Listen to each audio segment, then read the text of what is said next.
आप जो टीम बनाने का कह रहे हैं, क्या कप्तान भी चेंज होंगे? और दूसरी तरफ कल मोहम्मद आमिर ने एनसीए में प्रैक्टिस भी की, बड़े खुश नजर आए, तो कोई ग्रीन सिग्नल मिला सिलेक्शन कमेटी की तरफ से? नहीं, ऐसा कुछ नहीं, क्योंकि हमारे लिए ये सीरीज़ बहुत इंपॉर्टेंट है। ये वाली जिम्मेदारी यहाँ तक का रोल मिला है तो इसी पे हम फोकस किए हुए हैं।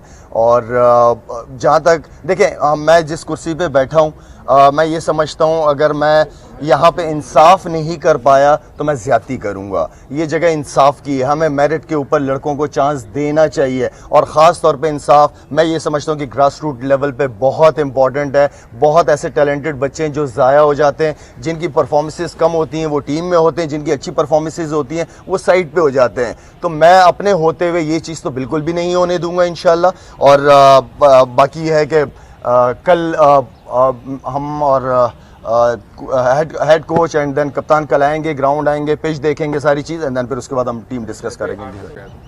वेल, मेरे ख्याल में एक नई अपॉर्चुनिटी क्रिकेट बोर्ड की तरफ से मिली है और आई नो कि हर एक अपॉर्चुनिटी की अपनी एक डिमांड होती है।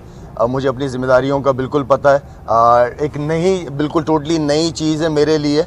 और अच्छी बात यह है कि टीम, मेरे पास एक्सपीरियंस टीम है जो कि डोमेस्टिक लेवल पे भी सिलेक्शन कमेटी के मेंबर रज़ाक, राव और हारून भाई का काफ़ी ज़्यादा एक्सपीरियंस है। तो ऐसे कोई प्रॉब्लम तो नहीं नज़र आ रही। लेकिन जो चीज़ें मुझे नज़र आ रही है वो सबसे बड़ा जो प्रॉब्लम मैं समझता हूँ वो कम्युनिकेशन गैप की जो है वो मुझे बहुत नज़र आया है। डॉक्टर्स की communication, then management and then फिर प्लेयर्स के साथ जब मैंने इंडिविजुअल 1-to-1 बात करना शुरू की तो मुझे बहुत सारी प्रॉब्लम्स नज़र आई जो कि नहीं होनी चाहिए इस लेवल पे, क्योंकि पीसीबी एक बहुत बड़ा इदारा है। और मैं ये समझता हूँ कि अगर हर आदमी अपने डोमेन में रह के काम करेगा तो काम अच्छे भी होंगे और सही भी होंगे और हर बंदे को अपनी ज़िम्मेदारी का एहसास होगा।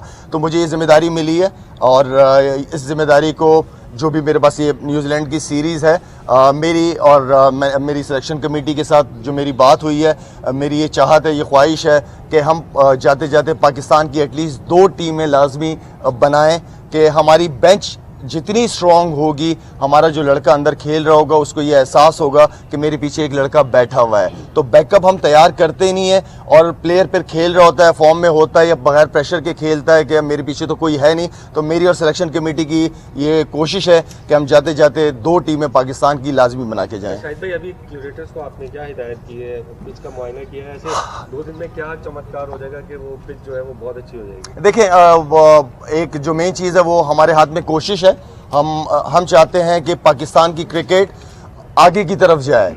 जिस तरीके की पिचेस पे हमने पास्ट में खेला है, इससे पाकिस्तान कभी भी दुनिया में नंबर 1, नंबर 2 या नंबर 3 नंबर पे आ ही नहीं सकती। टेस्ट टीम कभी नहीं बन सकती। हमें अपने फ्यूचर के बच्चों को तैयार करना पड़ेगा। उनको हमें एक अच्छी कंडीशन देनी पड़ेगी, अच्छी पिचेस देनी पड़ेंगी। ऐसी बात नहीं कि पाकिस्तान में पिचेस नहीं बन सकती, बिल्कुल बन सकती हैं अगर बनाने दिया जाए तो मैं ये समझता हूँ कि हम चाहते हैं कि अच्छी तगड़ी पिच पे मिले। हमारे नए लड़के डेब्यू करते हैं, उनको वो कंडीशन मिलनी चाहिए बॉलर्स को। अब अगर देखा जाए तो 40-40, 50-50, इवन के 60-60, 70-70 ओवर कर रहे हैं स्पिनर्स, उनकी उंगलियां ख़त्म हो जाएंगी। फास्ट बॉलर है वो, इस ऐसी पिचों पे जब जान लगाएंगे उनकी इंजरीज होना शुरू हो जाएंगी। हमने अपने फ्यूचर को देखते हुए हम समझते हैं कि अच्छी पिचेस पे हो ताकि हमारे प्लेयर जब पाकिस्तान से बाहर जाएं खेलने के लिए तो उन्हें प्रॉब्लम ना हो। साउथ अफ्रीका, इंग्लैंड, ऑस्ट्रेलिया जैसी पिचेस पे हमें प्रॉब्लम ना हो। तो हम फ्यूचर को देखते हुए, इस चीज़ को मद्देनज़र रखते हुए कि हमें एक अच्छी पिच पे खेलना चाहिए, एक बाउंसी अच्छा ट्रैक जिस पे बॉलर्स भी इंजॉय करें और बैट्समैन अपनी बैटिंग को भी इंजॉय करें। और जो मेन चीज़ ये है, क्योंकि देखें हम भी टीवी पे मैच देखते हैं, जिस तरीके की क्रिकेट, जिस तरह की पिचेस पे क्रिकेट होती है, ना आपका क्राउड आता है, ना हम इवन के एंजॉय कर रहे होते हैं क्रिकेट देखना। तो मेरे ख्याल में एक्साइटमेंट होनी चाहिए। ये बताइएगा कि आप कल जो है वो फखर जमान और हारिस सोहेल का फिटनेस टेस्ट भी खुद ले लिया, सिलेक्शन भी खुद कर ली, तो एक तासुर ये है कि 1 मैन शो चला रहे हैं आप, तो इसके हवाले से क्या कहेंगे? देखिए, मेरा हमेशा से बिलीव है, अगर मैंने खुद स्ट्रांग होना है तो मैं अपनी पावर को हमेशा अपने सिलेक्शन कमेटी के जितने भी मेंबरान हैं मैं उन तक लेके जाता हूँ।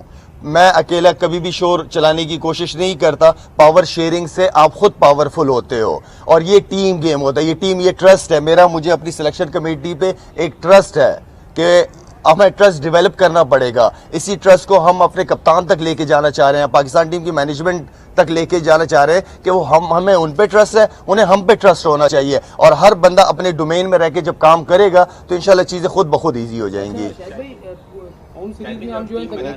जो आप लोगों ने सिलेक्शन के फखर का और उसका कहा, जो मैंने आप लोगों को शुरू में बात की है कि कम्युनिकेशन गैप की वजह से मैं खुद 1-to-1 या सिलेक्शन कमेटी ने हमें कहा हमें कि 1-to-1 प्लेयर्स के साथ रब्ता होना चाहिए, तो इसलिए हारिस सुहेल और फखर जमान के साथ हमने डायरेक्ट कांटेक्ट किया कि हमें ये बातें पता चल रही हैं आपके मुतालिक, अगर आप फिट हैं तो हम खुद आ रहे हैं आपका टेस्ट लेने। तो हमने टेस्ट लिया उनका, अल्हम्दुलिल्लाह वो डिजर्व करते हैं, उन्होंने पास में बड़ी अच्छी परफॉर्मेंस। हारिस सुहेल की अगर मैं बात करूं तो आउटस्टैंडिंग परफॉर्मेंसेज रही हैं उसकी, 46-45 की उसकी ओडीआईज की एवरेज है, 54 डोमेस्टिक क्रिकेट, यूटिलिटी क्रिकेटर है, स्पिन करता है साथ में बॉलिंग। तो ऐसे प्लेयर को हमें बिल्कुल इग्नोर नहीं करना चाहिए। अगर शर्जील खान भी वापस आया तो उसकी अच्छी परफॉर्मेंसेस की वजह से होता ही है कि हम एक प्लेयर को डेवलप कर देते हैं एंड देन फिर भूल जाते हैं उसको, फिर नए की बात करते हैं कि नया टैलेंट। हमने अगर किसी प्लेयर पे इतना इन्वेस्ट किया है तो वो प्लेयर को ठीक है वो जाए डोमेस्टिक क्रिकेट में, अपनी अच्छी परफॉर्मेंसेस करें, अपने फिटनेस लेवल का ख्याल रखें और वो बिल्कुल वापस आएंगे। आपने अभी बात की कि फखर और हारिस को आपने खुद चेक किया क्योंकि आपको कुछ इत्तलात मिल रही थी, क्या ये टीम मैनेजमेंट की तरफ से आपको कुछ और बताया जा रहा था, हकायक कुछ और थे इन दोनों की फिटनेस के हवाले से? और फैजान मैं सिर्फ ये बात करूंगा कि कम्युनिकेशन गैप बहुत ज्यादा है और अल्हम्दुलिल्लाह क्योंकि हारून भाई की एक्सपीरियंस की वजह से काफ़ी अरसे से हैं तो हमें चीज़ें मैनेज करना ईजी हो रही हैं। असल चीज़ ये है कि सिलेक्शन कमेटी के अगर चेयरमैन कोई भी, मैं हूँ नहीं हूँ, जो भी है, वो एटलीस्ट प्लेयर्स के साथ 1-to-1 खुद कांटेक्ट में रहे ताकि उस तक इंफॉर्मेशन बिल्कुल सही मिले। प्रदीप भाई बताइए।